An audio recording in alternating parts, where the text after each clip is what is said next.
శ్రీ వారాహి తంత్ర జ్యోతిష్యం పరిహారాలు. శ్రీమాత్రే నమః.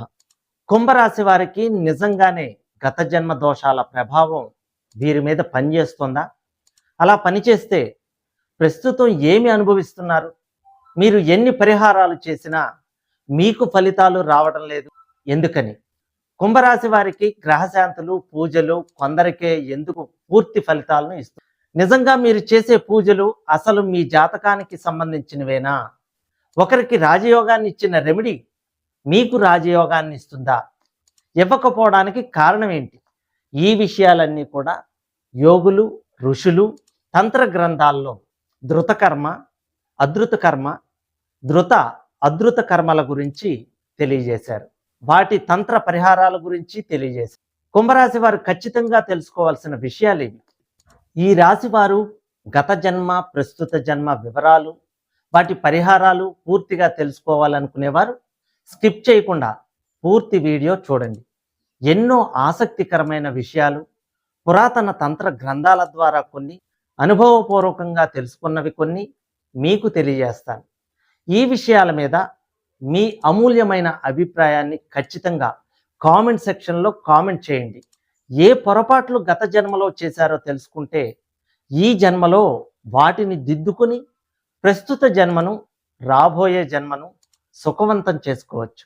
అందుకు ఉపయోగపడేదే తంత్ర జ్యోతిష్య శాస్త్రం అని ప్రతి ఒక్కరూ గుర్తించాలి.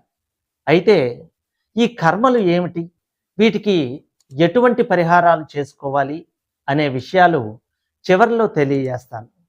ఒక వ్యక్తి జాతక చక్రంలోని గ్రహం యొక్క స్థితిని బట్టి ఆ వ్యక్తికి ధృత కర్మ ఉందా, అధృత కర్మ ఉందా, ధృత అధృత కర్మ ఉందా అన్న విషయం తెలుసుకోవచ్చు. ఒక వ్యక్తి యొక్క గత జన్మ చెడు కర్మలు తక్కువగాను, మంచి కర్మలు ఎక్కువగాను ఉన్నప్పుడు ఆ వ్యక్తికి ఈ జన్మలో ఎదురయ్యే సమస్యలు గ్రహ సంబంధ పరిహారాల ద్వారా, దైవ సంబంధ పూజల ద్వారా పరిష్కారం అవుతాయి. ఇంకొక ముఖ్య విశేషం ఏంటంటే, గత జన్మ పాపకర్మ విపరీతంగా ఉన్న వ్యక్తులకు తీవ్రమైన రోగబాధలు, ఇతర కష్టాలు ఈ జన్మలో సంపూర్తిగా అనుభవించాలని విధి నిర్ణయిస్తుంది. అలాంటి జాతకులు ఈ పరిహారాల వల్ల ఏ ప్రయోజనం ఉండదు, డబ్బు, సమయం వృధా అవుతుంది. అయితే వాళ్ళకి వాళ్ళ చెడు కర్మ అనుభవించాల్సిన యోగం ఉన్న కారణంగా వాళ్ళు దేవుడిని నమ్మరు, ఆ దేవుడికి సంబంధించిన పరిహారాలను నమ్మరు. కొంతమంది ఏ పరిహారాల విషయం ఆలోచించరు, దేవుడికి కనీసం ఒక్కసారి కూడా దండం పెట్టరు. కానీ అలాంటి వారి కుటుంబాల్లో సంపద పొంగి పొరలిపోతూ ఉంటుంది. సాధారణంగా వాళ్ళకి పెద్ద సమస్యలు రావు. ఇలా ఎందుకు జరుగుతుంది అని కొందరికి అనిపిస్తుంది. ఎవరైతే గత జన్మలో తమ తాహతకి మించి మంచి పనులు చేస్తారో వాళ్ళకి జాతక చక్రంలో మంచి గ్రహస్థితులు ఉంటాయి. అందువల్ల వాళ్ళకి సాధారణంగా సమస్యలు రావు.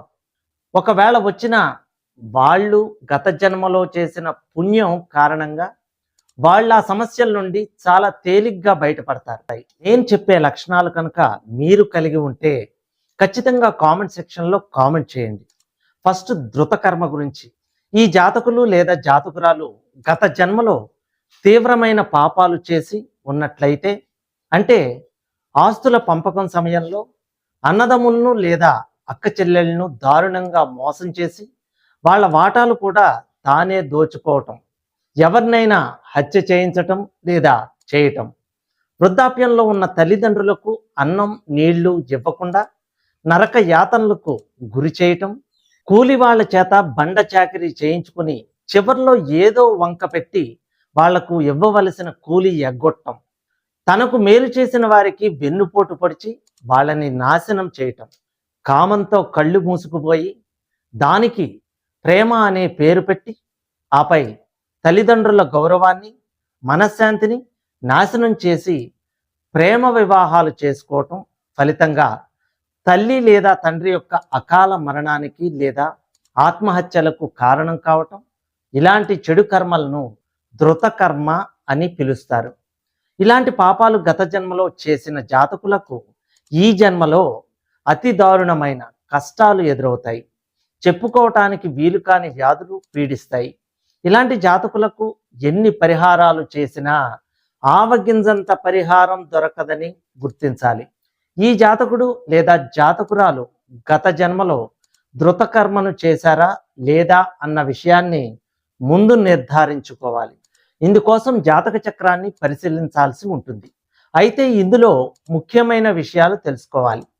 ఆ జాతక చక్రానికి సంబంధించిన వ్యక్తికి ఆ సమయంలో జ్యోతిష్కుడి వద్దకు జాతకుడు జాతకురాలు వచ్చిన సమయం, జరుగుతున్న మహాదశ యొక్క అధిపతి, అంతర్దశ యొక్క అధిపతి, ఆ జాతకంలోని లగ్నాధిపతి, జన్మచంద్రుడు అనే గ్రహాలపై శుభగ్రహం అయిన గురువు యొక్క వీక్షణ అంటే దృష్టి ఉందా లేదా అన్న విషయాన్ని గుర్తించాలి.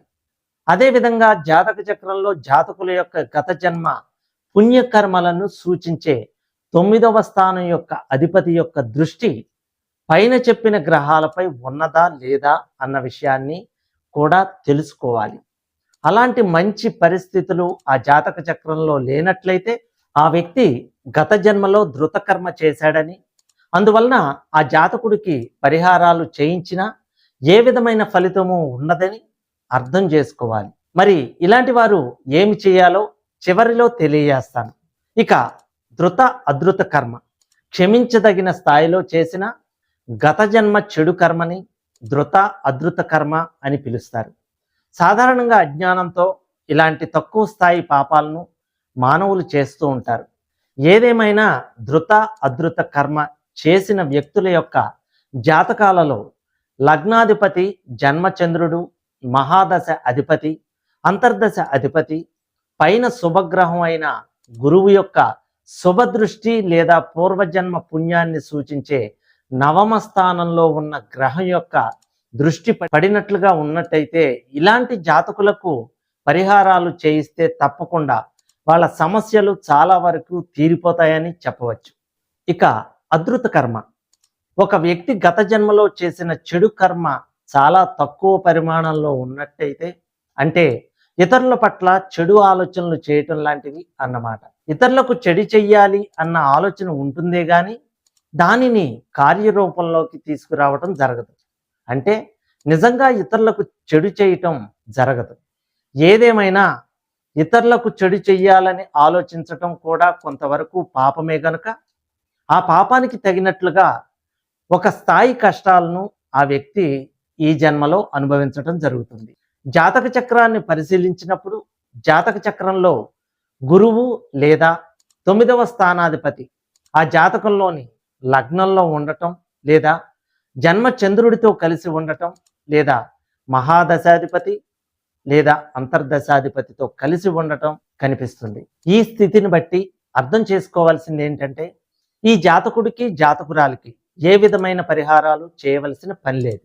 ఆ వ్యక్తికి వచ్చిన కష్టాలు వాటంతటవే కొద్ది కాలంలోనే తొలగిపోతాయని గ్రహించాలి. ఇంకా 2 రకాల పరిహారాలు ఉంటాయని తంత్రశాస్త్రాలు తెలియజేస్తున్నాయి. వాటి వివరాలు క్లుప్తంగా తెలియజేస్తాను. దృష్ట శాంతి ఈ విధానంలో ఒక సమస్యకి ఏ పరిహారం చేస్తున్నారో దానికి ఎలాంటి ఫలితం వస్తుందో పరిహారం చేయించుకునే వ్యక్తికి, చేయించే పండితుడికి స్పష్టంగా తెలిసి ఉండాలి. ఇక్కడ సమస్య ఏమిటో, దానికి పరిష్కారం ఏమిటో ఆ సమస్యని ఎదుర్కొంటున్న వ్యక్తికి, ఆ సమస్యకి పరిష్కారం చూపిన వ్యక్తికి కూడా తెలిసి ఉండాలి. ఈ రకమైన పరిహారాన్ని దృష్ట శాంతి అని పిలుస్తారు. ఇక అదృష్ట శాంతి, అదృష్ట అనగా కంటికి కనపడనిది అని అర్థం.